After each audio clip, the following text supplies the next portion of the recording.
All right, this section is going to be just a general overview of Campground Master. And again, like I've been saying so far, this is Campground Master. This is not Campground Manager. You go and you put that onto a resume, or you talk to somebody and use Campground Manager, they're going to laugh at you.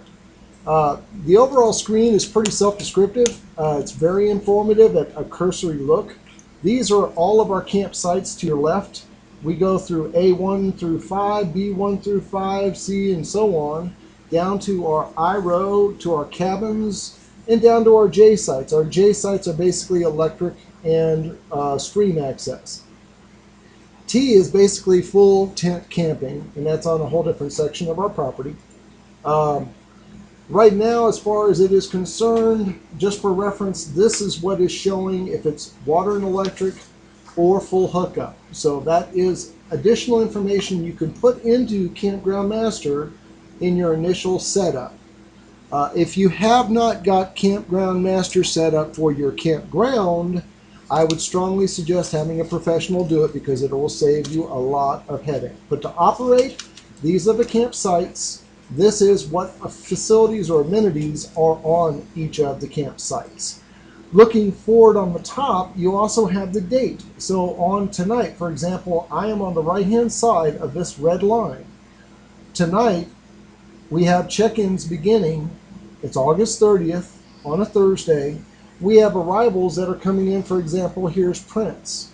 Well, Prince has not arrived yet, otherwise their name would be in green. If their name was in green, that means they have been here, finished on the amount due on their reservation, if they wanted more than one night, and then they would be checked in. Bear in mind, with our system in Campground Master, if they want to come in for, it doesn't matter how long, if they want to come in for 5 days, they have to put the first night payment in before we will allow the reservation to go into effect. So this one right here, for Prince, again, they did make a reservation. They're longer than a day stay. They're in the area of nearly a month, so we required them to pay a week in advance to get the registration done. Your policies at that campground or your campground will be different, possibly. That is ours.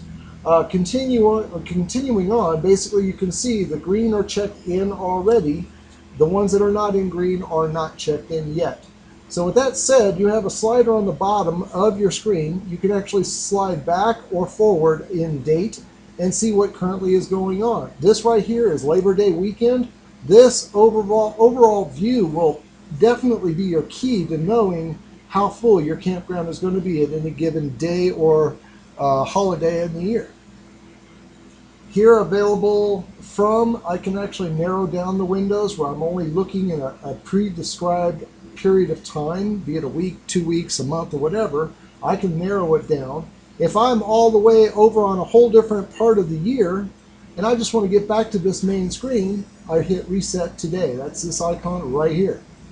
Now I can also describe what sites I want to look at. If I want to just go with full hookup sites in this screen, I can actually narrow it down here as well, and all of our description of our sites is in the pull down menu. Going back to other options, we got rack. That is what this is termed, is your rack sheet. I can also go into arrivals for today.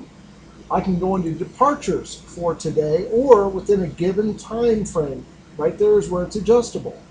On site, this is everybody that's here, that is supposed to be here, checked in or not checked in. It is very clearly stated right here in this overall summary. Transactions. Well, this is more of administrator options. I'm not going to go into it.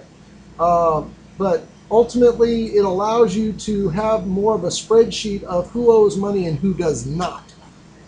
We generally try and make sure that we don't let anybody go into their campsite prior to coming in and paying the balance due.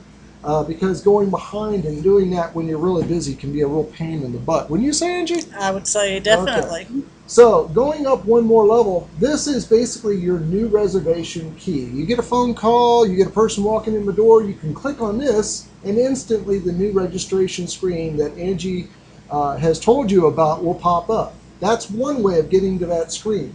The other way is going into reservations and saying add new reservation. The same screen comes up. So with that being said, you have several ways of starting a new reservation. This right here is another people search.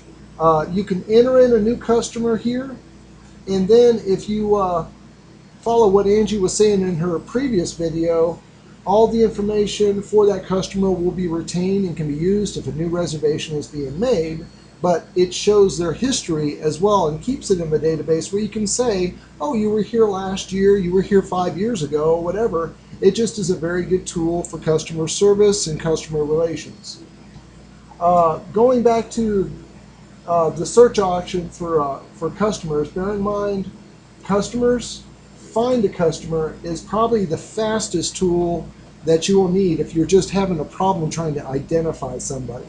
Because as I've said before, you can filter it by, oh, did I give them a discount? The vehicle license number, any of these, you can actually nail it down to one particular thing that you know, and then you can give just a few characters over here to let it search. So that's a big bullet point. Continuing on here, this right here is also point of sale. We've already covered that in the previous video. Just go to that icon for the cash register if you're doing a point of sale transaction in the store. This is basically, this is where you can actually do your backup, which again, I critically make everybody back up daily. I've already said it in another video too, that it has saved this campground's database when a computer completely died. This is your logon. Your logon, it has several logon names that your administrator can create. For example, one could be the administrator, where they can do everything in the computer. Then you've got your manager, whose privileges have been narrowed down because of the configuration of the computer, allowing them to only be able to do certain functions that the administrator allows. And then you can actually have a user password that, whereas you don't want the person that's just running the point of sale to get into Campground Master to do any critical changes, refunds, or whatever. All of this is configurable in Campground Master under the Maintenance tab and Park Setup. So with that being said, the next one over, I've already described, it's basically another search option. Going to the very top, and I'm going to keep this video limited here, file, all the information for whatever it pretty much is here. Reservations, you have the find reservation, add new reservation. Here's your customer service items where you can add a customer, find a customer. Transactions is primarily going to be used when you actually want to do a transaction report, customer transactions and so on. Going over to reports, like I've already covered this in another video as well. Maintenance, this is a big one, but again, don't forget, online reservations is a key for syncing if you have an online reservation system. And then basically you have log in and log out. Help is always there. As far as Campground Master designer and owner, when we took over this campground as management, we had to actually contact the person that designed and produced and maintains this website, this program. Very good guy. I think his name is Stan. The person that is helping us with Hercules, which is our online option, his name is Gary. Give us a PM or text and ask us for this information. If you're running into any problems, we have all of that information saved. Again, we're trying to make it where this program doesn't have anonymity, because it is a very strong program. Its GUI, graphical user interface, is probably better than any of the ones that we've seen so far. If you've ever had any interactions with a KOA, they're just now, and they've been around for decades, they're just now getting to a point where they have a Windows-based program for doing what we're talking about today.